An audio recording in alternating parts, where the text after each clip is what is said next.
So you want to work for yourself, but right now it feels like an impossible task. I get it. I work for myself. I own and operate a business called Murgs. We sell weightlifting and CrossFit equipment. I will say we constantly. There is no we, there's only me at Murgs. Murgs is a business of one. And I work for myself full time. And I used to be like you. And not even that long ago, I've been running Murgs now since February 2017. That's when the idea came about. Or maybe not the idea, when the work started. And I've been full-time now for 2.25 years. So I've done just over 2 years. I worked in engineering for 5 years as I started Murgs.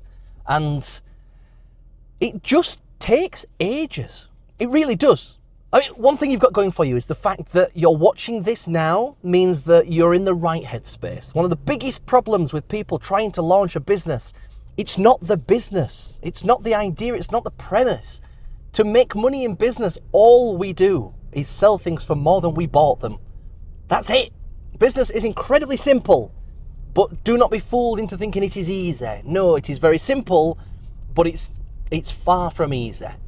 Another thing, I'm going to try and do this in one big long take. We're just chatting like we're friends, right? Because we're friends. So if you were talking to a friend and they mumbled all their words and forgot what they were saying, you'd be like, okay. So that's where we're at. And yeah, so you want to work your own business. I just want to give you faith and motivation that this is a goal worth striving for. Currently it's 11:24 on a Friday and I'm just out running some errands, unrelated to work. No, I've done the bits of work. I've done the bits of work I needed this morning, so that's all ticked off. And something that I forget constantly is part of your pay is time. Sorry, start again. You won't be making a fortune. You may never make a fortune. That's just a harsh reality. You will not be the next Ben Francis at Gymshark. You will probably not make $1 million a month in take-home pay like Alex Hormozy. But that doesn't mean it's not worth trying. Just because you're not going to be the fastest man on earth doesn't mean you shouldn't go out for a run. Like, no, context matters. But when you're surrounded by all these influencers, and I don't mean influencers, I mean like these, you're getting the influence from all these people, and it's not productive. It's not helpful. I mean, Murgs pays me £3,000 a month. That's a fact. I live in the UK. I live in the middle somewhere near Leeds and Manchester. I earn £3,000 a month. And could Murgs pay me more? Yeah, probably. We could probably squeeze a bit more out, sure. But we're trying to grow a healthy business. I've always been a big believer in the idea of the infinite game. Imagine you're running your business it's got to be here in 100 years. If somebody said, is your business going to be around in 100 years? You'd be like, ooh, I'm going to do this slightly differently. In the same way that if you got a car for the rest of your life, and you're only allowed one car forever, you would treat that car differently to if you knew you were only having it for 2 or 3 years, right? And when it comes to pay, circling back to that, part of my pay right now is my time. Like I say, 11:30 on a Friday morning, and I'm doing this. This is part of my package, if you want to put it. You know, this is part of the compensation. And it's easy to forget that sometimes. I don't drive a Lamborghini. Yeah, I don't. My pay doesn't cover a Lamborghini cost per month. That's it. But at the same time, I don't want one either. I'd much rather own my own time. I mean, the amount of people that you see that work, I'm making this up, 60, 70, 80, 90 hours a week, and they're making 10, 20 grand a month. But for what? You miss your kids growing up if you've got them or want them.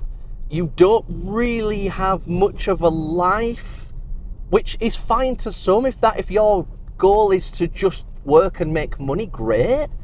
But for me, it's the money that unlocks the freedom, right? It's the freedom, not the goal, because it is for me. And yeah, Lamborghini sounds cool, but I don't want one like other people do. And yeah, it's strange. You've got to look at your goals and keep aligned with those, with how you run your business. If you wanted a business to drive a Lamborghini, then starting an e-commerce business, I don't know, it's tricky. You know, it just takes so much time. And that's something I can't stress enough. You only fail when you quit. This will make you want to quit constantly. That is normal. Everybody I've ever spoke to in business, I speak to a lot of different people from different areas and different levels of people in business. Sometimes wanting to quit's a real thing. That's not you, that's not just me, that's just part of it. And it's hard. It's really hard. There are some days that are overly easy, and there are some days that are overly hard. And there are some days that you don't have to do anything. And there are some days where you don't have enough time to do everything. Which is kind of the total opposite for working in traditional employment. Don't get me wrong, there's times in real employment where you're busy, you're asked to stay late, you're asked to do a bit more. There's times when it's busy. But when you work for yourself, the be your own boss lifestyle is unusual. Even still, like I say, it's been over 2 years, I still have work to improve what I'm doing.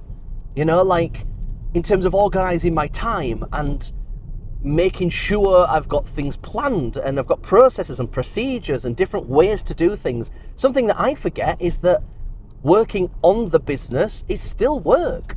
Planning your next week's work might be the most useful 30 minutes or the most useful hour you spend this week. And next week, that might just kick off your productivity.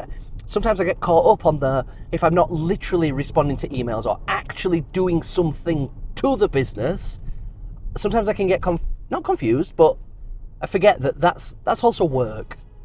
Oh, nearly had a crash behind me. That's not great. Oh, they're still fighting. Anyways, that's stupidity. Yeah. But yeah, it's a strange world, and the reason I'm making this is because there was a point in time where when I've been in business now since I was a kid, since I was at school selling sweets, and I know it's the cliche and it's the classic, but it's true. I don't know if it was a certain wave of people or if it's still a thing. I don't go to school now, and I've sold all sorts, things on eBay, things on here, on Etsy, on Amazon, and bits and bats, and you'll get to a point where I've done it again. Brain's gone.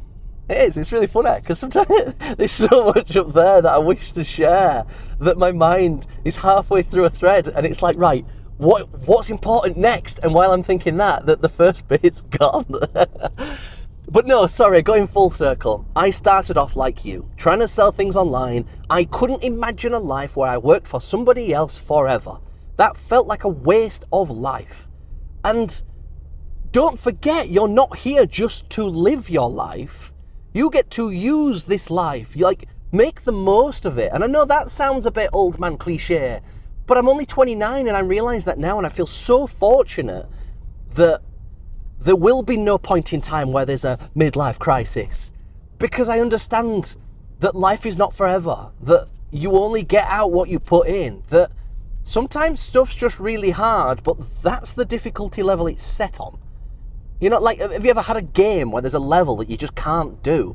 Sometimes that's it in business. And the only way to get through it is for you to be better. Like, that is literally it. Like, yeah, I don't know. I just really want to pass on the faith that this can be a thing and that you can do this. And that's kind of why I'm putting out these longer videos, showing what it's actually like when you work for yourself. It's the best example of a blessing and a curse. It's so stressful and demanding, but at the same time, I wouldn't swap it for the world. I'm not going anywhere. Like, I can't imagine working for someone else. It feels abnormal. It feels surreal. So, yeah, don't stop. And if you're stuck, just learn. Just be better. Just try and be better. Because you can. There's nothing to stop you doing whatever you want. You've just got to do it. And I know that sounds stupid, but it's the same with everything in life. If you want to get fitter, you just have to put the reps in the gym.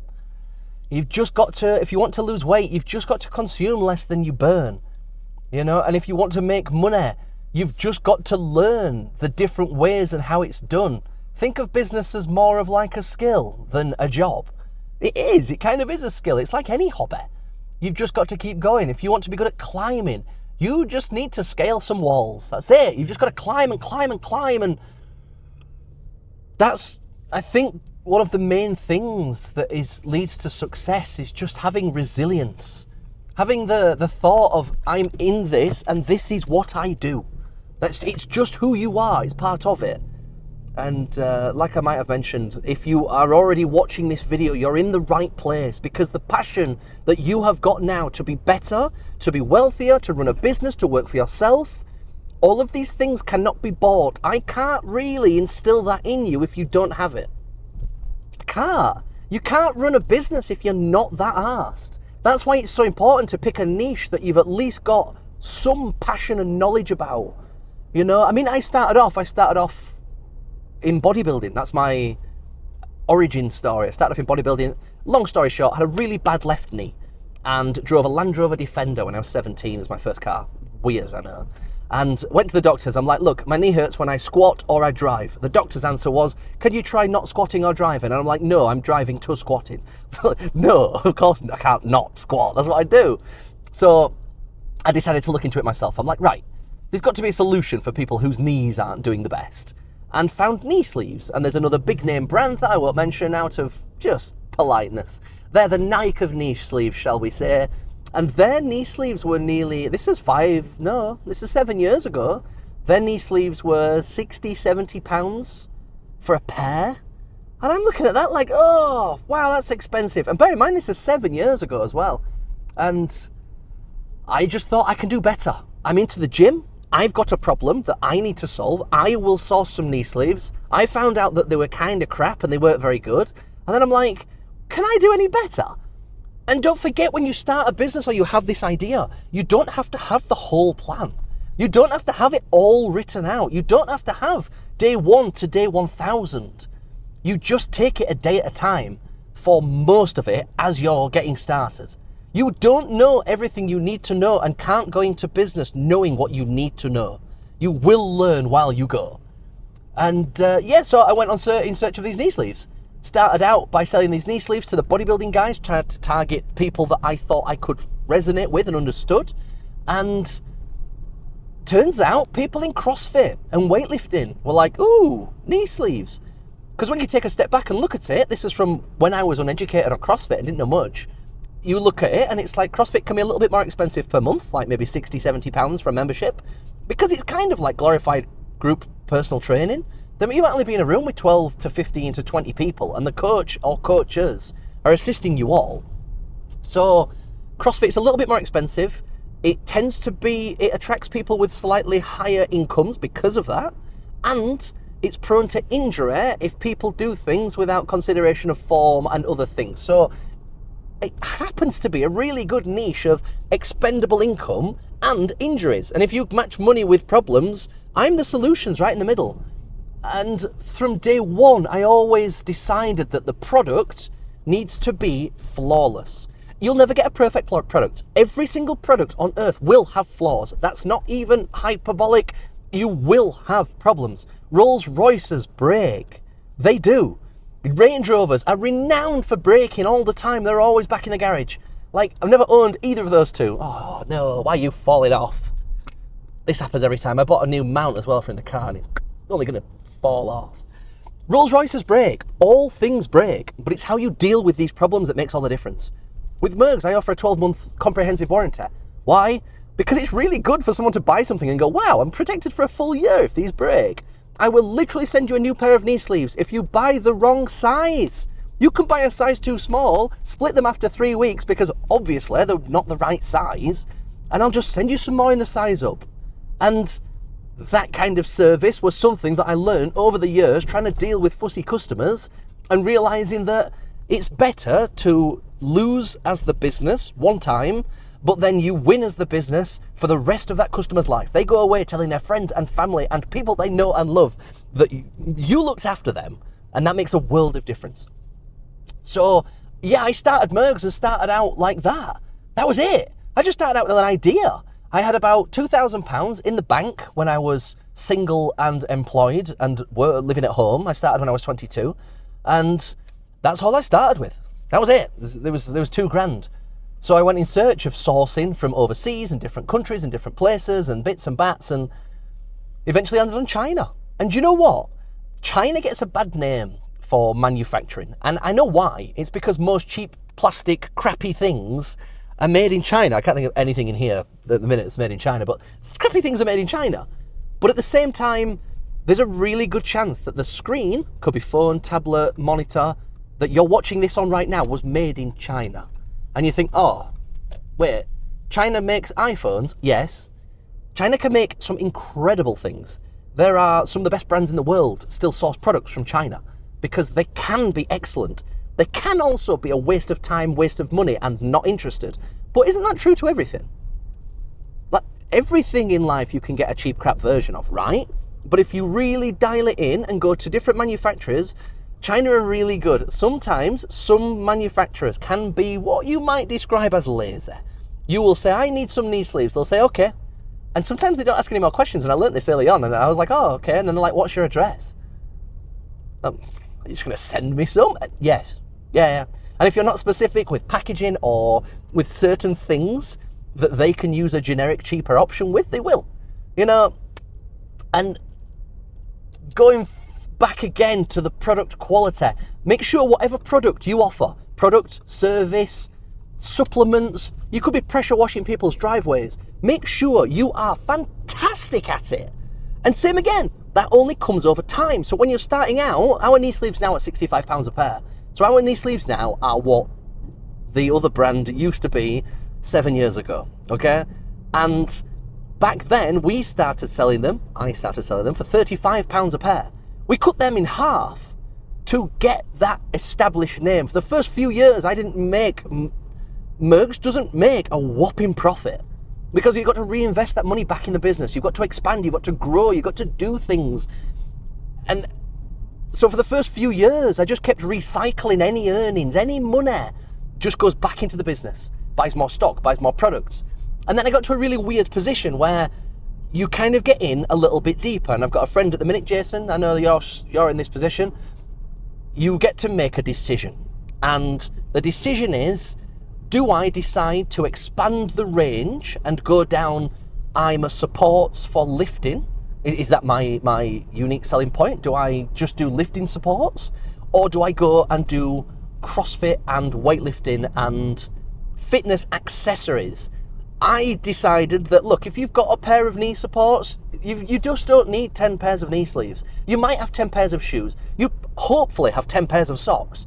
There are some things in life you have multiple of because it's convenient. There are some things in life that are not a luxury, but also too expensive to buy duplicates of for normal people. Yeah, there'll be some people like, oh, £65, yeah, I get 3 of them. Yeah, not me. Like, I'll get what I need and then we'll move on. So I was like, well, what else can that same customer need? If you're in the gym and with your CrossFit pals, what else are you going to your bag to grab? There's the obvious easy stuff. There's the really simple stuff like water bottles. Are water bottles great to sell? No, everybody makes water bottles. At the end of the day, it's so simple. How can you even improve on a water bottle? We've been using bottles, jugs, cups, buckets and bowls for the last 2 million years. You will not revolutionise a water bottle. So bear that in mind as well. But you don't have to revolutionise anything. You don't have to reinvent the wheel. We went to a manufacturer who had a few different versions of knee sleeves. So they already made the product. So that was it. It was like, tick, you guys can manufacture neoprene products. Your stitching's good and all that. And then I went in, tailored everything to suit what I wanted, to match the size guides, get the colours right, get this right, the packaging right. And that's how you build up your own brand. Don't forget, some of the biggest brands on earth all use some of the same manufacturers. That's something that most people don't know, that there will be a supplier. I mean, it's true to like car parts. There will be someone somewhere that makes headlights. They make the full unit. Somebody makes headlights for probably Audi, BMW, Mercedes, Rolls-Royce. There will be the lights guys, and they'll be known as they are very good. And the same applies to everything else. There'll be other brands using the same warehouse and manufacturers that I use. That's just manufacturing. I don't own the company in China. This is funny. Red Bull do not own their own manufacturing. Or sorry, when I learnt that fact, that was correct. They may now, I don't know. But Red Bull outsource their manufacturing. Red Bull are just a marketing company. So you can't even say, oh yeah, well you have somebody else make your products. You aren't making it. No, they make it to our requirements.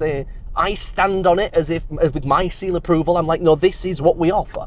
So bear that in mind as well with other products.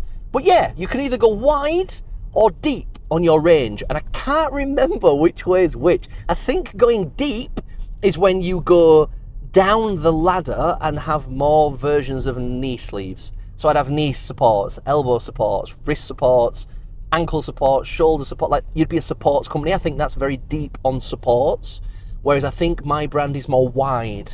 That could be the wrong way around. So wide is complementary products, but not the same. So yes, we've got supports. Tick. What else does that customer want that's not supports? I wanted somebody who can go in the gym and they can wear 8 different Murgs products at once. Because you're trying to get people to fall in love with the brand and the quality. People are so fickle. They will try something once. It doesn't even have to have gone to plan. Like, this is a stupid example, but if I bought a drink of something and I gave you the drink and it was warm and it should be fizzy and it's flat, you could try that and be like, nah, it's not for me. And you'd be like, no, but you've not had it in its best form. It can be better. People would go, no, I'm not buying that again. And you take a step back, you're like, no, this is just a one-off. Yeah, people are weird. And so that's why I prioritize the quality of goods so highly, because people only get one shot to be impressed. People are arseholes. And they only get sometimes one shot to be impressed, and that's it. Literally, you get one go. So that's why I'm so big on the warranty, the satisfaction, like the experience. Because if somebody buys something once, that might make their decision for life. Both ways, positive and negative. You might do something one time. They might get an order that they placed right now, tomorrow, and they get home and they're like, oh, I didn't expect that. All of a sudden, they're like, Murgs' service, very good. That's it.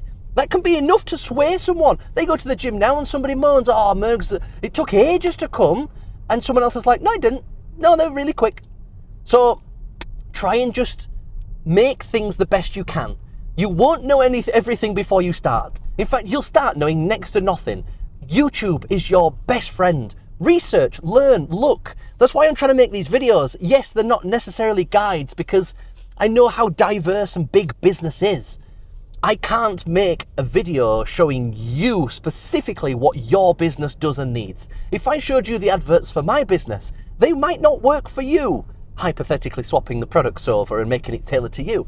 The audience and the style and everything's so unique, which is a blessing and a curse. It's a curse. I used to hate this because when I was new to it all, I'd be sat there going, oh, I can see why you've done that for you, but how would I do that for me? And I'd end up sort of not literally stuck, but a little bit like, I don't really know how that applies to me. Whereas I'm trying to now show a day in the life. This is what I do to run my own business. Because it's not necessarily important on the specifics of what images I use in my emails, but there might be a little snippet of useful being like, wow, you send 3 emails out a week. I've only been sending 1. Good idea.